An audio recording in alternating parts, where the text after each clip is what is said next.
Senator, you are starting this gig while at least 13 members of the Senate are not even accepting the election results. That's going to happen on Wednesday. Come Thursday, how do you expect to work with these people? Well, you know, we're going to have to step beyond it. And I think each one of these Senate Republicans has their own reasons. But I think the one consistent thing is that they are putting their short-term political benefit ahead of what is clearly better for the country. I mean, the election is over. Every state's certified. Joe Biden's going to be our president on January 20th.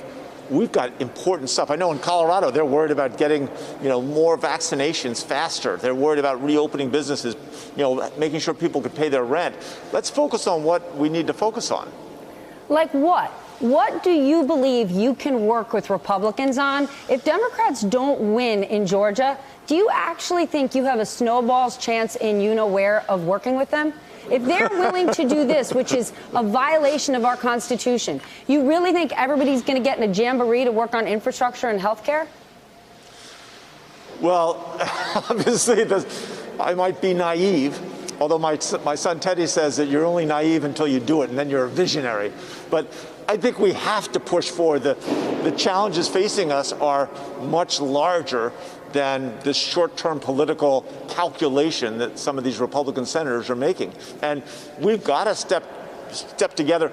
We should be defining the United States as the greatest country on earth in terms of how rapidly we can get people vaccinated, how well we can distribute those vaccines. That kind of success is going to take everyone working together, the governors, the senators, the new administration. I mean, we don't have time for this craziness. So let's stay on that. I mean, you are a former governor, you're now a senator, you're a businessman. How do you do it? When you look at other countries, they are making it happen. And the United States, we have failed at testing and we are failing at the vaccination rollout. What do we need to do besides this sort of pie in the sky work together? Literally, how do we fix this? Well, it starts at the top. And I know that Joe Biden, as president, is going to have a staff around him and a team. I mean, from Ron McClain all the way down. We're going to get a best practices vision of what every state has to do. And we're not going to have states competing against each other anymore. We're not going to have, here's one way you might want to do it, here's another way. Good luck, go to it.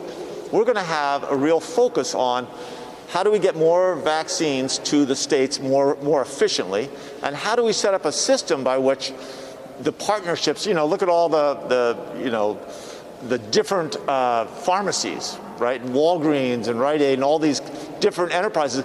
They've all got to be organized and coordinated to get this inoculation program up to scale immediately.